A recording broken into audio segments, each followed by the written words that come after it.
नमस्कार, NMF news पर आप सभी का बहुत स्वागत। मैं हूं आपके साथ अभिषेक पुंडीर। आज की खबर में बात करेंगे झारखंड की और झारखंड की बदलती हुई डेमोग्राफी की, और जो दरियादिली झारखंड की सरकार रोहिंग्या और बांग्लादेशियों पर दिखा रही है झारखंड की डेमोग्राफी को बदलने के लिए, आज उस पर बात करेंगे।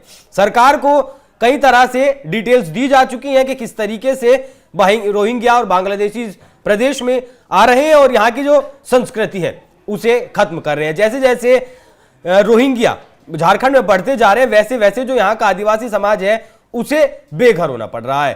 प्रशासन के पास भी जानकारी है, शासन के पास भी जानकारी है, और बाकी क्या कुछ पूरा मसला है उस पर ज्यादा जानकारी के लिए मेरे साथ मौजूद है हमारे वरिष्ठ सहयोगी पंकज प्रसून। बहुत बहुत स्वागत सर आपका। ये दरियादिली क्यों प्रशासन की? दरियादिली नहीं है। देखिए क्या हुआ था, सबसे पहले झारखंड हाईकोर्ट में ये मामला गया था जी। तो झारखंड हाईकोर्ट ने आदेश दिया था राज्य सरकार को, यानी हेमंत सोरेन की सरकार को, कि आप बताएं कि संथाल परगना के किस जिले में कितने बांग्लादेशी या रोहिंग्या हैं या घुसपैठिए हैं। अब बहुत दिनों तक हाईकोर्ट के आदेश के बावजूद हेमंत सरकार बैठी रही।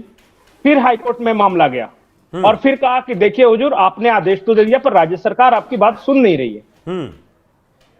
तो क्या हुआ कि एसडीओ के स्तर के अधिकारियों को सिर्फ ऐसे ही लिखवा कर दे दिया झारखंड हाईकोर्ट में कि यहां कोई बांग्लादेशी या रोहिंग्या नहीं है। ये लापरवाही की हद देखिए। हाईकोर्ट से यह सरकार झूठ बोल रही है, और वो कब बोल रही है? एक चिट्ठी आई है, यह विशेष शाखा की चिट्ठी है, आप लोग स्टेट आईबी बोल सकते हैं इसको, स्टेट इंफॉर्मेशन डिपार्टमेंट है ये। और इन्होंने 2023 में ही राज्य सरकार को बकायदा एक चिट्ठी लिखकर यह कहा था कि झारखंड में बड़े पैमाने पर बांग्लादेशी या बाहरी मुसलमानों को लाला कर बसाया जा रहा है। हाँ। यह आईबी की रिपोर्ट थी। 2023 में रिपोर्ट सौंपी है, और 2024 में झारखंड हाईकोर्ट से यही सरकार झूठ बोल रही है कि हमारे यहां एक भी नहीं है। मतलब या तो हेमंत सोरेन की जो आईबी है, जो कि उसी सरकार के अंडर आती है, वो गलत है, या फिर झारखंड हाईकोर्ट में जो ये एसडीओ स्तर के जो अधिकारियों से कहलवाया गया वो गलत है। हकीकत यह है अभिषेक कि झारखंड में बड़े पैमाने पर प्लान्ड वे में लाला कर बसाया जा रहा है। हम लोग बंगाल की बात करते हैं, वोट बैंक बस। हाँ, और क्या कारण हो सकता है? मुसलमानों की संख्या जैसे जैसे बढ़ेगी वैसे वैसे हेमंत सोरेन और कांग्रेस की ताकत बढ़ेगी। झारखंड पे सदैव राज करेंगे। लेकिन हेमंत सोरेन एक बात भूल जाते हैं कि वो तभी तक आदिवासियों के नेता हैं जब तक आदिवासी बहुमत में।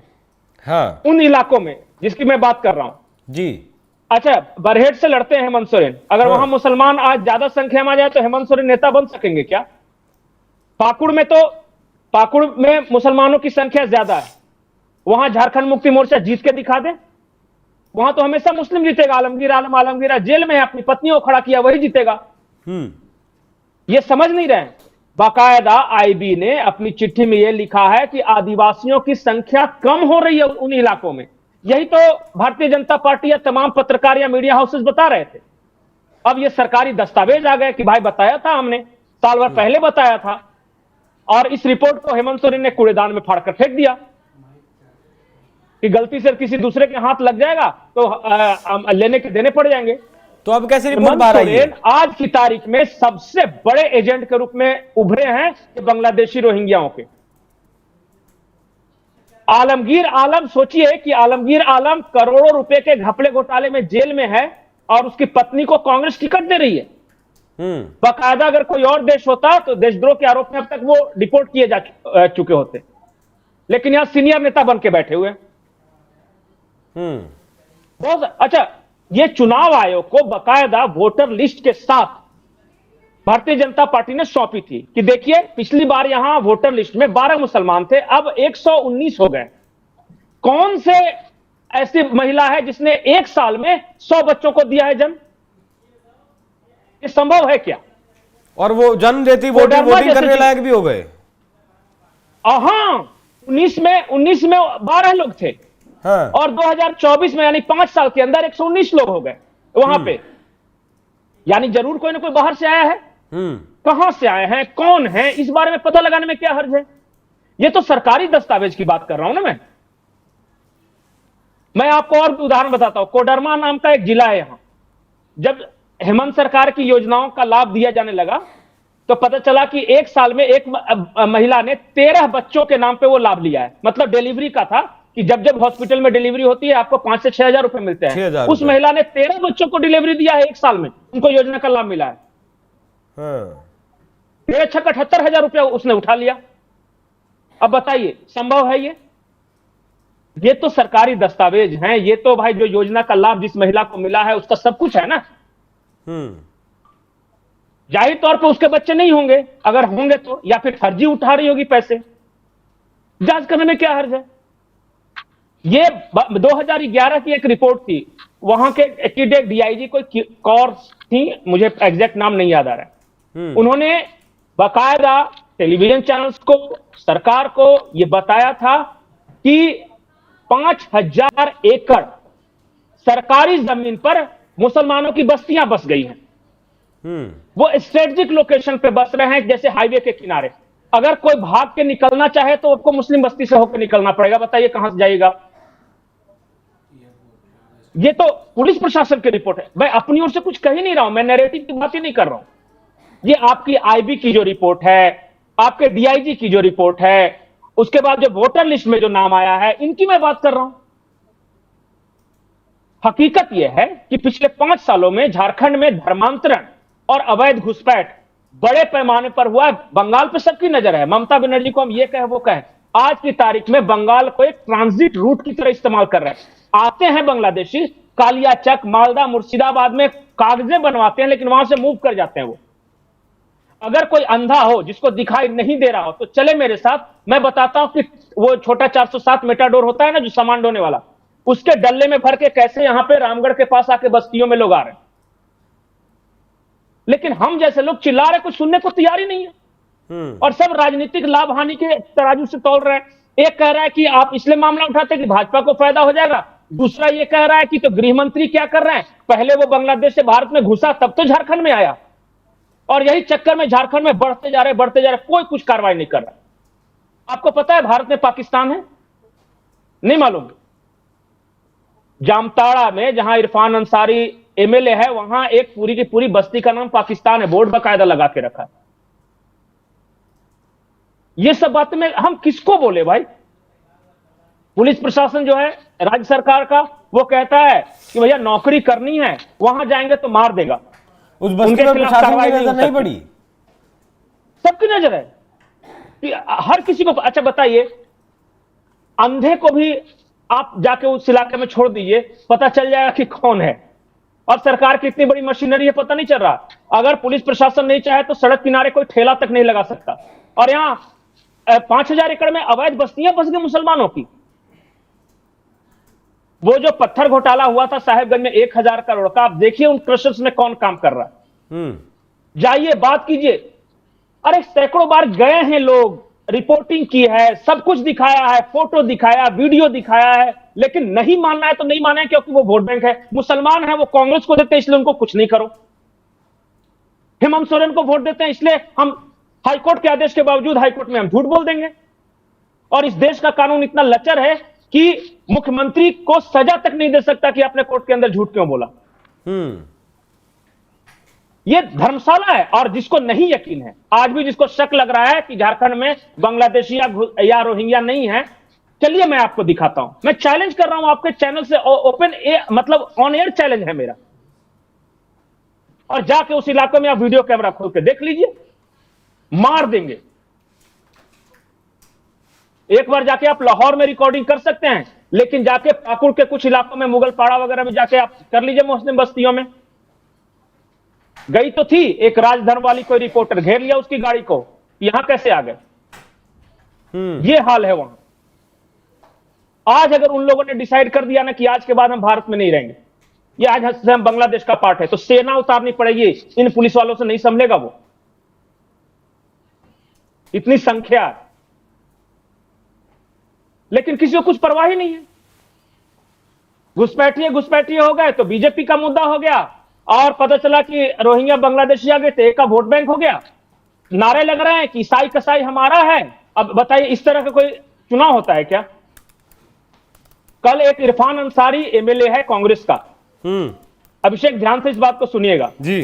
कांग्रेस का एक विधायक है इरफान अंसारी, उसने हेमंत सोरेन परिवार की बहू को रिजेक्टेड माल बोल दिया कि वो रिजेक्टेड माल है, हेमंत सोरेन परिवार की बहू को। और सीता सोरेन की बेटियों को बोला कि वो, हाँ, कांग्रेस के एमएलए इरफान अंसारी ने ऑन एयर मीडिया के सामने सीता सोरेन को रिजेक्टेड माल बता दिया और उनकी बेटियों को चरित्रहीन कह दिया। और वो घूम रहा है, झारखंड मुक्ति मोर्चा के लोग उसके प्रचार कर रहे हैं, कांग्रेस के लोग तो कर ही रहे हैं। ये होता है मनोबल। जब हेमंत सोरेन परिवार की बहू बेटी के बारे में कोई ऐसा बोल सकता है तो आम साधारण आदिवासी परिवारों ये मनोबल तो हेमंत सोरेन ने दिया होगा ना, इरफान अंसारी की इतनी हिम्मत थोड़ी होगी। आज इरफान अंसारी को पता है कि कुछ नहीं करेंगे, इनकी मैं जरूरत हूं। हाँ। आज तो ऑन एयर कैमरे पे बोल रहा हूं उनकी बहू बेटियों के बारे में, कल को जाके घर में गुस्से करें, कुछ नहीं करें क्योंकि वोट बैंक है। और कर भी रहे हैं। जो छोटे छोटे आदिवासी परिवार हैं, गरीब है, जिनकी पहुंच नहीं है, जबरदस्ती उठा के ले जा रहे हैं। मैंने तो बार बार आपको बताया था कि 3-4 बीवियां होती है, एक मुसलमानी बीवी है, 3-4 आदिवासी बीवी रखते हैं। वो बेचारी नर्स का काम भी कर रही है, किसी के घर में जाके झाड़ू पोछा भी लगा रही है, इनके सेक्स की भूख भी मिटा रही है। और पता है बदले में क्या बोल रहे हैं? बियरर चेक, मतलब ब्लैंक चेक, क्योंकि इनको हमने लाया, ये हमारे लिए चेक है। कमा के भी दे रही है, शरीर की भूख भी शांत कर रही है। ये है उनकी स्थिति। और ये भी अगर किसी को यकीन नहीं हो तो चलिए मैं दिखाता हूं। जमाई टोले बने हुए हैं यहां, जमाई टोले बहुत सारे। जमाई टोले का मतलब क्या है कि एक दामाद है, वो आया, उसको जमीन मिल गई, उसने अपने लोगों को बसाया, आदिवासी लड़कियों से शादी की, वो टोला जमाई टोला हो गया। ये किसको नहीं दिखाई दे रहा है?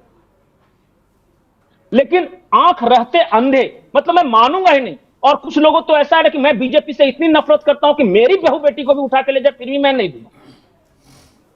यह हालतों में राजनीतिक इतना डिवीजन है समाज के अंदर। उनको कोई परवाह नहीं कि इज्जत जा रही है, व्यापार जा रहा है, बिजनेस जा रहा है, जमीनें जा रही हैं, बस सब कुछ है। बस हमारी राजनीति चलती रहनी चाहिए। इतने भयावह हालात हैं झारखंड के। तो राज्य सरकार अगर कुछ नहीं कर रही तो केंद्र सरकार इसमें इंटरवीन कर सकती है नहीं? क्योंकि ये बात तो लोकसभा में भी कई बार उठ चुकी है। निशिकांत दुबे कई बार कागज दिखा चुके हैं।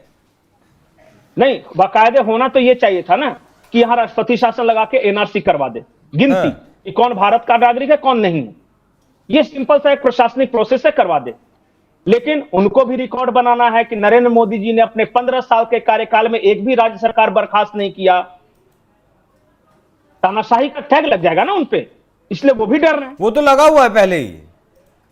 हाँ, वो क्या लगेगा? अब जब एक भी भारत में एक लौती ऐसी सरकार है जो तीसरा टर्म कर रही है, आज तक किसी भी राज्य सरकार को बर्खास्त नहीं किया, राष्ट्रपति शासन नहीं लगाया। कश्मीर को छोड़ के वहां की जो परिस्थितियां थी, धारा 370 उसको छोड़, तो ये रिकॉर्ड बना रहे हैं। इनको नहीं परवाह। मैं तो बार बार बोलता हूं कि 17 जिले बंगाल के, 6 से 7 जिले सीमांचल के, किशनगंज, कटिहार, अररिया, ये सब, और 6 जिले झारखंड के, जिसमें संथाल परगना के साहेबगंज हो गया, पाकुड़ हो गया, जामताड़ा हो गया, गोड्डा हो गया, अब जाके देख लीजिए। और ये सारे बॉर्डर इलाके वो हैं जो कि बांग्लादेश से सटे हुए हैं। आज की तारीख में इन लोगों ने डिसाइड किया कि आज से भारत से हम अलग, उसके बाद गृह युद्ध हो जाएगा, लेकिन वो वापस नहीं आएंगे।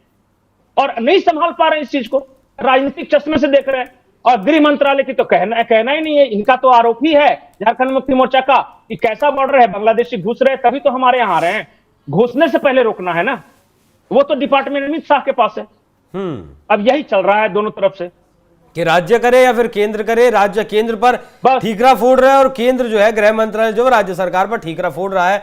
लेकिन बिल्कुल विषय गंभीर है, मुद्दा गंभीर है। जिस तरीके से बंगाल का एक बड़ा हिस्सा मुस्लिमों की भेंट चढ़ चुका है, रोहिंग्या बहुत जो है घुसपैठियों की भेंट चढ़ चुका है, असम का एक बड़ा हिस्सा घुसपैठियों की भेंट चढ़ चुका है, वैसे ही झारखंड का भी एक बड़ा हिस्सा घुसपैठियों की भेंट में चढ़ चुका है। इस देश का जितना भी सीमांचल इलाका है वहां एक बेल्ट इन लोगों ने बना ली है, डेमोग्राफिक बदलाव कर लिया है, साथ ही साथ जनसंख्या जो है वहां बहुत तेजी से बढ़ रही है। अंदाजा लगाइए कि 5 साल में 12 से 119 की जनसंख्या पहुंच जाना, ऐसा कौन सा गणित है, ऐसी कौन सी मशीन है जो इस तरीके से गिनती को बढ़ा रही। बाकी केंद्र सरकार को वाकई में इस विषय पर बहुत गंभीरता से सोचना होगा। आईबी ने जो अपनी रिपोर्ट दी है, अगर नहीं सोचते हैं तो फिर परिणाम, जैसे 3-4 राज्यों के नाम मैंने आपको गिनाए, वैसे परिणाम भयावह हो सकते हैं। पंकज जी, इस खबर पर हमारे साथ जुड़ने के लिए आपका बहुत बहुत धन्यवाद। दर्शकों, आपको चर्चा कैसी लगी कमेंट कर जरूर बताइएगा।